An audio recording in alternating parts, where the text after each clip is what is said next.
أعوذ بالله من الشيطان الرجيم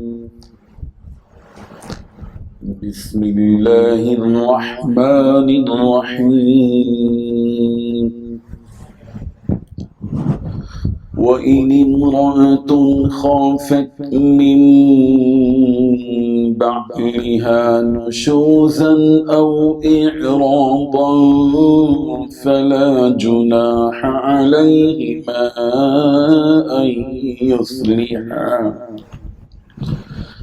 أن يصلحا بينهما صلحا والصلح خير وأحضرت الأنفس الشح وإن تحسنوا وتتقوا فإن الله كان بما تعملون خبيرا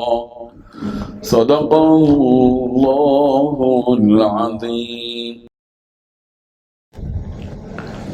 حاضرین و ناظرین، یہ درس نمبر 414 ہے۔ سورہ نساء کی آیت نمبر 128 کی تلاوت کی گئی۔ ترجمہ لفظی طور پر یوں ہے، وَإِنْ اور اگر امرأتن کوئی عورت خافت اندیشہ کرے من بعلہا اپنے شوہر سے نشوزن ظلم و زیادتی کا او اعراضن یا اعراض کا تو فلا جناح تو کوئی گناہ نہیں ہے علیہما ان دونوں پر کہ ان یصلحا کہ وہ دونوں صلح کر لیں بینہما آپس میں صلحن کسی طرح صلح کرنا والصلح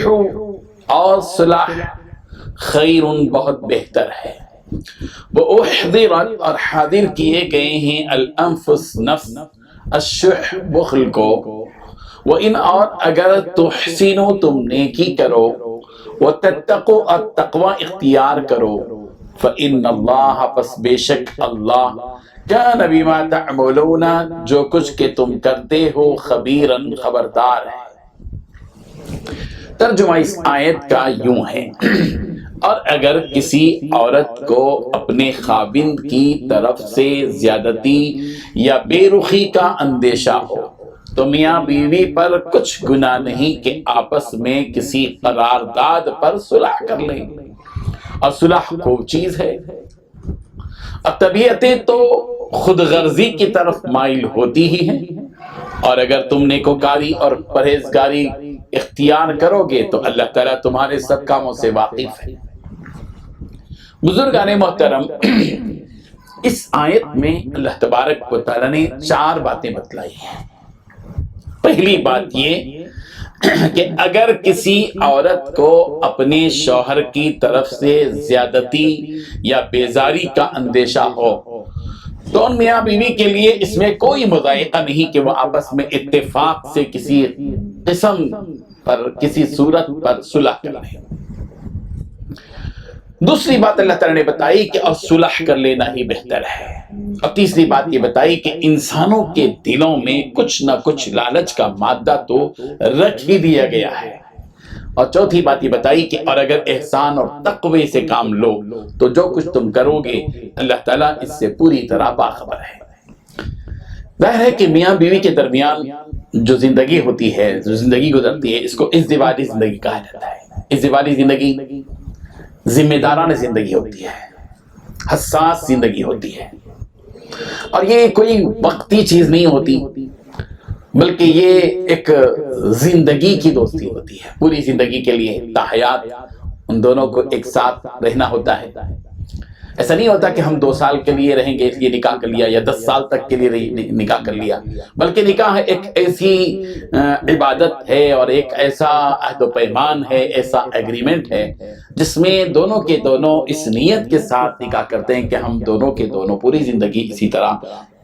اچھے انداز میں گزاریں گے، ایک دوسرے کے حق ادا کریں گے، اللہ سے ڈرتے ہوئے زندگی بسر کریں گے وغیرہ وغیرہ۔ لیکن بعض مرتبہ ایسا ہوتا ہے کہ کبھی مرد کی طرف سے کوئی قصور ہوتا ہے، کبھی عورت کی طرف سے کوئی قصور یا غلطی ہوتی ہے، اور بعض مرتبہ یہ غلطی ایک تلخی اور کڑواہٹ کی صورت اختیار کر لیتی ہے، اور بعض مرتبہ ایسا بھی ہوتا ہے کہ مرد اپنی عورت سے بے رخی اختیار کر لیتا ہے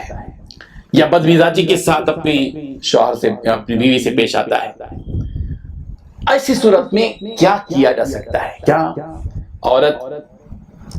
اسی بے رخی کو برداشت کرتے ہوئے زندگی بسر کرے گی، یا اس کی بدمزاجی کو برداشت کرتے ہوئے زندگی بسر کرے گی؟ ظاہر ہے کہ اسلام کے جو قانون ہیں وہ ظلم پر مبنی نہیں ہیں، وہ رحمت پر مبنی ہیں، احسان پر مبنی ہیں، انصاف پر مبنی ہیں۔ اس لیے اس بات کی اجازت دی گئی کہ اگر عورت اس بات کا اندیشہ محسوس کر رہی ہے کہ شوہر اس پر ظلم کرے گا یا اس سے بے رخی اختیار کر رہا ہے، تو ایسی صورت میں دونوں پر کوئی گناہ نہیں ہے کہ دونوں بیٹھ کر صلح کر لیں کہ بھی تم سے یہ بات پیش آ رہی ہے، تو یہ بات پیش آ رہی ہے، اور ہم دونوں جو ہے آپس میں صلح کر لیتے ہیں، کسی بات پر اتفاق کر لیتے ہیں۔ اور اللہ تعالیٰ نے یہ بات بتائی کہ آپس میں جھگڑتے ہی رہنے کے بجائے، آپس میں تلخی ہی والی زندگی گزارنے کے بجائے، اسی پر مجبور ہونے کے بجائے صلح کر لو۔ صلح ہی بہتر چیز ہے، صلح کی جو صورت ہوتی ہے وہ، اور ظاہر بات ہے کہ جب صلح کی جاتی ہے تو ایسی صورت میں عورت کے ذہن میں کچھ خاکہ ہوتا ہے، مرد کے ذہن میں کچھ خاکہ ہوتا ہے، اور عورت کے ذہن میں اپنا ایک مفاد ہوتا ہے، اپنی خود غرضی ہوتی ہے، یا شوہر کے ذہن میں اپنی خود غرضی ہوتی ہے۔ تو ایسی ظاہر بات ہے کہ ایک فطری چیز ہوتی ہے۔ بعض مرتبہ عورت ہی چاہتی ہے کہ اگر یہ مجھے چھوڑ دے گا تو میرے اولاد کا کیا ہوگا، میری زندگی کا کیا ہوگا فلاں، اور شوہر یہ سوچتا ہے، ہو سکتا ہے کہ اگر یہ جو ہے مجھ سے آزاد ہو جاتی ہے تو میرا ہو سکتا ہے کہ جو مہر ہو مجھے تھوڑا معاف کر دے، یا یہ کہ مجھ کو کچھ دے دے، فلاں فلاں فلاں مختلف قسم کی صورتیں جو ہے لالچ کی ہو سکتی ہیں، خود غرضی کی ہو سکتی ہیں۔ اللہ تعالیٰ نے اس کو صاف طور پر قرآن مجید میں بیان کیا ہے، اس میں کوئی جو ہے خدشے کی یا جھجک کی کوئی بات نہیں ہے۔ جس چیز کو قرآن مجید میں واضح انداز میں بیان کر دیا ہو اس میں کسی جھجک کی کوئی بات نہیں ہے۔ بہرحال یہ جو آیت نازل ہوئی، اس آیت کے نازل ہونے کی وجہ کیا تھی؟ مختلف روایتیں ہیں۔ ابو داؤد کی روایت کے مطابق یہ ہے کہ یہ واقعہ ایک خاص پس منظر میں نازل ہوا، جس کو حضرت عائشہ صدیقہ رضی اللہ عنہ نے بیان کیا کہ ام المؤمنین حضرت سودا رضی اللہ عنہا، جو سرکار دو عالم کے زوجہ محترمہ تھیں، اور ظاہر بات ہے کہ عمر رسیدہ بھی تھیں، بوڑھی بھی ہو چکی تھیں، ان کو جب یہ ڈر محسوس ہوا کہ کہیں رسول کریم صلی اللہ علیہ وسلم مجھ سے جدائی اختیار نہ فرما لیں، انہوں نے نبی کریم صلی اللہ علیہ وسلم سے عرض کیا کہ یا رسول اللہ صلی اللہ علیہ وسلم، میں اپنی باری کا دین عائشہ کو دیتی ہوں۔ روایتوں میں ہے کہ یہ اس واقعے کی بنیاد پر یہ آیت نازل ہوئی۔ حضرت سعید بن مسیب تابعی رضی اللہ عنہ سے منقول ہے کہ محمد بن مسلمہ کی بیٹی حضرت رافع بن خدیج کے نکاح میں تھی۔ شوہر کو بیوی کی کسی بات سے ناگواری ہوئی یا بڑھاپے وغیرہ سے بے رغبتی ہوئی، لہذا انہوں نے طلاق کا ارادہ کر لیا۔ اس پر ان کی بیوی نے ان سے کہا کہ مجھے طلاق مت دو، اور میری طرف سے دوسری بیوی کے مقابلے میں جو راتیں گزارنے کی کوئی جو پابندی ہے وہ نہیں ہے، تم جو رات گزارنے کی جو بات ہے میں اپنی باری کو معاف کر دیتی ہوں، تم جیسے چاہے دوسری بیویوں کے ساتھ رہو، مجھے اس سے کوئی اعتراض نہیں ہے۔ لیکن یہ جب یہ بات کہی گئی تو اس وقت میں گویا کہ صلح کی بات کہی گئی تھی، اس پس منظر میں یہ آیت نازل ہوئی۔ بعض روایتوں میں ہے کہ یہ آیت ایک ایسے شخص کے بارے میں نازل ہوئی جس کی ایک بیوی تھی، جس سے کئی بچے پیدا ہوئے تھے۔ اس مرد کو خواہش ہوئی کہ اس کو چھوڑ کر کسی دوسری عورت سے نکاح کرے۔ اس عورت نے اس سے صلح کر لی کہ اس کو اپنے نکاح ہی میں رکھے اور راتوں کی تقسیم میں اسے شامل نہ کرے اور دوسرا نکاح کر لے۔ میں یہ بھی کیا ہے، عورت جب اس بات کا خدشہ محسوس کرتی ہے کہ اس کا شوہر اس سے جو ہے اعراض کرے گا اور اس سے دور ہوگا یا اس سے کوئی ظلم کا امکان ہوگا، تو ایسی صورت میں اختیار ہوتا ہے دونوں کو کہ دونوں آپس میں بیٹھ کر کسی نتیجے پر پہنچے اور صلح کر لیں، اور صلح کرنا ہی بہتر ہے۔ بہرحال وَأُحْضِرَتِ الْأَنفُسُ الشُّحَّ کے ذریعے سے یہ بات بتائی گئی کہ حص ہر ایک کے اندر ہوتی ہے، اپنا مفاد بھی ہوتا ہے۔ اس دیواری زندگی میں جب اتفاقی رنجش وغیرہ پیدا ہو جاتی ہے تو مرد کے دل میں الگ قسم کی حس پیدا ہوتی ہے اور عورت کے دل میں الگ قسم کی حس پیدا ہوتی ہے۔ عورت کے دل میں یہ ہوتا ہے کہ اگر اس شوہر نے مجھے آزاد کر دیا تو اولاد برباد ہو جائے گی یا میری زندگی دوسری کی تلخ ہو جائے گی، اور شوہر کو یہ لالچ ہوتا ہے کہ جب عورت نے اپنا کل مہر یا بعض مہر معاف کر دیا اور دوسرے حقوق کا بھی مطالبہ چھوڑ دیا تو اب اس کو رکھنے میں میرے لیے کیا مشکل ہے۔ اس طرح دونوں کے درمیان میں مصالحت بھی آسان ہو جاتی ہے۔ بہرحال یہ دو چار باتیں اس آیت میں بیان کی گئی ہیں. اللہ تبارک و تعالیٰ ان حقیقتوں کو سمجھنے کی توفیق عطا فرمائے. وآخر دعوانا ان الحمدللہ رب العالمین. لا إله إلا الله